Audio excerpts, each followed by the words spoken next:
Hello everyone and welcome back to another Wizard101 video. Now, I know I said this last video, I was like, okay, so I'm not going to do another tier list again tomorrow because I'm saving the balance one for another day. Tomorrow I'm going to be doing another talk type video. Now, you might have been wondering what that talk type video was, and this video is basically on why I think Karamelle is one of the best worlds King's Isle has made in a very long time. And it gives me a brighter hope for the future in regards to worlds. Now, let me give you some background. Alright, I've been playing this game since 2011, which means I've seen probably Avalon through now come out, obviously, right? Personally, I did not like Azteca. I didn't like Chrysalis. I loved Polaris. Mirage I also liked. Imperia sucked. So I didn't really have too many high hopes for this world going into it, because out of the last 6 worlds, only 50% in my opinion were enjoyable, were well liked, and just generally good, you know? So I didn't have high hopes, but I decided I would do it. So me and my friend Calvin, as you know, we're friends. So we decided we were going to quest together. We were going to quest through Karamelle. We just didn't know when. We put it off for a long time. And then finally, about a week ago, we quested through all of Karamelle in one day. It took about 10 hours. And we listened to all the dialogue, which means without listening to the dialogue, we probably could have done it in like 6, maybe. So that was enough for me to form an opinion on the world. And this video is going to be what my opinion is, and why I'm really excited for the future in regards to Wizard101. So first things first, Karamelle was a fantastic world, probably top 5 worlds I've ever been through. Not only is the story fantastic, but the sounds and the designs are also actually really nice. I really enjoyed just about everything in this world. So if you don't know, I'm not giving much info, but basically in the Arcanum, you find out that the musicology professor, Von Trapp, is a mole, literally and figuratively, and we find out that he's possibly betrayed us to the Cabal. It turns out that he has, and then we come to Karamelle with the hopes of peace talks, because after the Divine Paradox situation and whatnot, and Grandfather Spider, the Cabal decided they don't want to fight the Arcanum, they just want peace, and peace for the Spiral. So we're like, that's pretty poggers, you know? It's actually a good thing. So we come to Karamelle with the hopes to talk to the Old One, which is basically the new leader of the Cabal, who's this kind of mythic, legendary figure. And we find out he's a pretty cool dude, and then he's kidnapped, and the peace talks go haywire, whatnot. And this world is basically solving that mystery, and also solving the mystery that is Nana. That's not too much. I'm not going to give too much of the story, because I will make a story guide video in the future on Karamelle, but that's basically the bare minimum of the story that I can give. And let me tell you, the story only gets better from there. It progressively gets more and more interesting as you go. So when you enter the world, immediately it gives this offsetting feeling that everything here is very off-putting manufacturing wise. It's very, the entire world feels manufactured, not the people as well, not just the fact that they're, producing candy.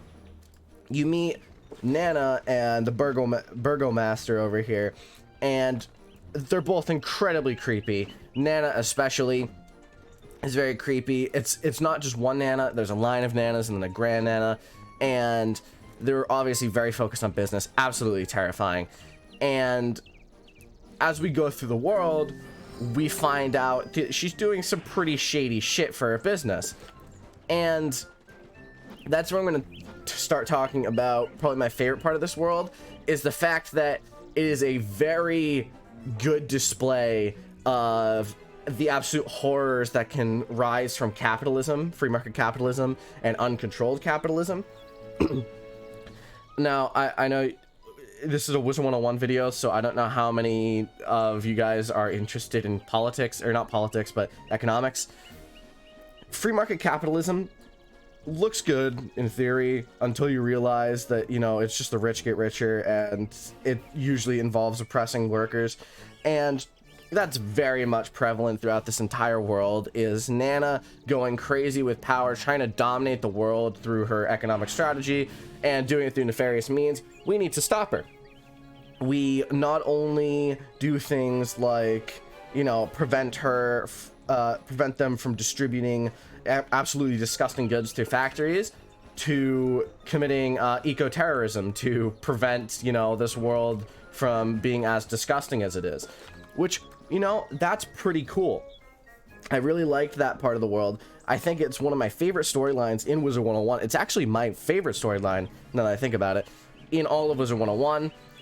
And I think that's one of the main things this world brings to Wizard 101, is a fantastic and well put together story. Whoever designed the story, congratulations and props to you, because that was a really good story. The entire story was really good. All the way through, I was interested. The characters were well developed and interesting. My least favorite was probably Greta, not necessarily because I don't think she was interesting, more just like I don't really mesh well with that type of personality in my stories. If you have quested through and listened to the story, I'm sure you know what I mean. It's just not really me, you know? Hey, there's a nice Techosaur here. Wonder how he got here.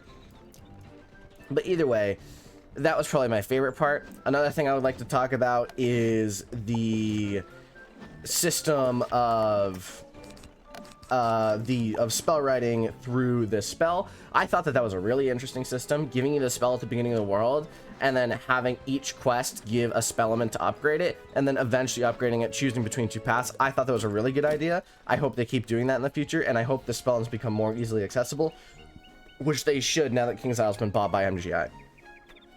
But that's for the future when we get there. So that's talking about the spell. Another good thing to talk about is the music. I thought that the music was incredibly interesting, because a lot of it, where it seemed like there was an intense battle, it was playing circus music in the background. The music is basically like what it is right now all the way through, which is kind of nice, actually. I thought that the music was really good.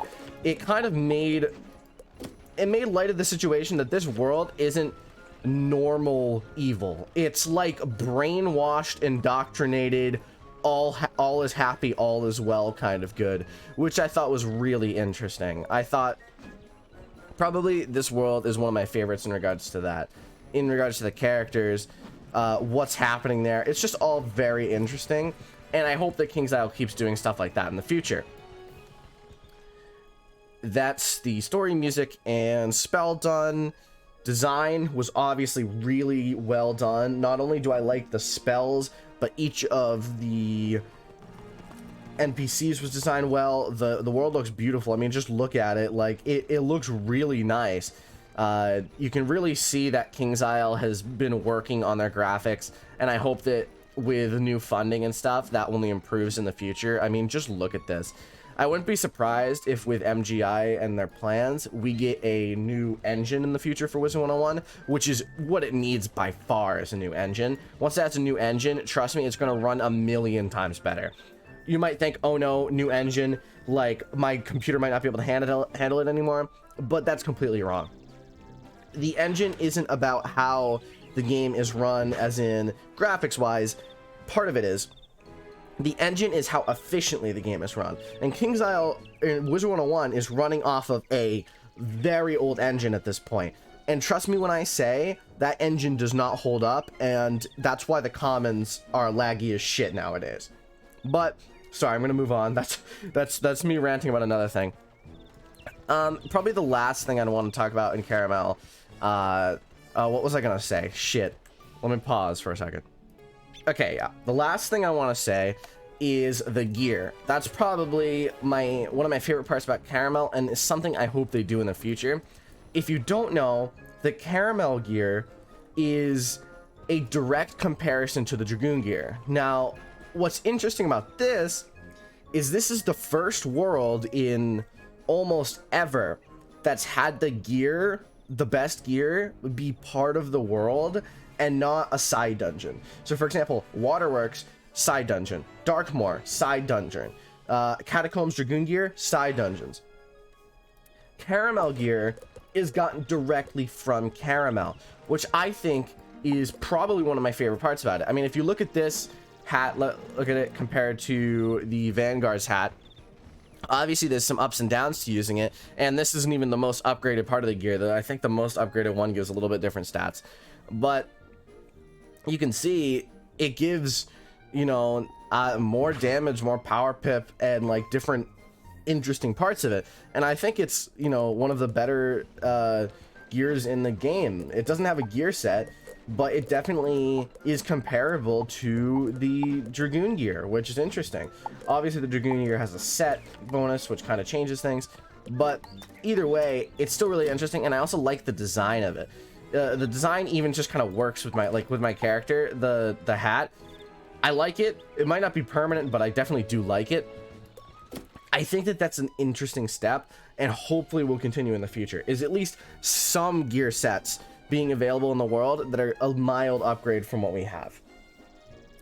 But that's the basic gist of why I think Karamelle is a step in the right direction. I'm going to kind of talk more about, just a little bit more about what I hope to see in the future. I hope that they continue on this path. I hope that they continue with worlds that have a fantastic and in-depth story. If you haven't listened to the story of Karamelle, I recommend you do. By far, it's just actually so much more interesting than most of the other stories in this game. And I think another reason for that is because it introduced a new type of villain rather than an overarching villain, which brings in some character and depth, but it still has the larger villain in the story, which was the Divine Paradox thing at the end, the Aberrant Paradox. And it kind of gave a hint of the future that not all is well, which I think is really interesting and honestly is really good. So I hope that they continue in this line in the future. I hope that they continue making worlds like Karamelle. But that's going to be it for me. Let me know your thoughts on Karamelle in the comment section below. If I had to rank this in my worlds, it's definitely top 3. Probably definitely top 5, probably top 3. It was really fun, really fun. It wasn't too long. The bosses weren't too difficult. There were some difficult things, but not anything that I couldn't strategize against, right? So that's my opinion. Let me know yours in the comments. Like and subscribe if you enjoyed my kind of thing. If my rant, not really rant, but my discussion. Let me know if there's anything you want me to talk about in the future. I will. That's fine by me. Live streaming has not, it's gone away, but it's not gone away. I think in my head though, it's just like, I don't know if I can work up the motivation to stream before the Pirate 101 revival, which is like less than a week from now, because I know that I'm going to probably be streaming for quite a few days that week. Obviously I have school, so I don't know how that's going to fit into it, but we'll get there when we get there. Hope you enjoyed. See you in the next video. Have a fantastic day.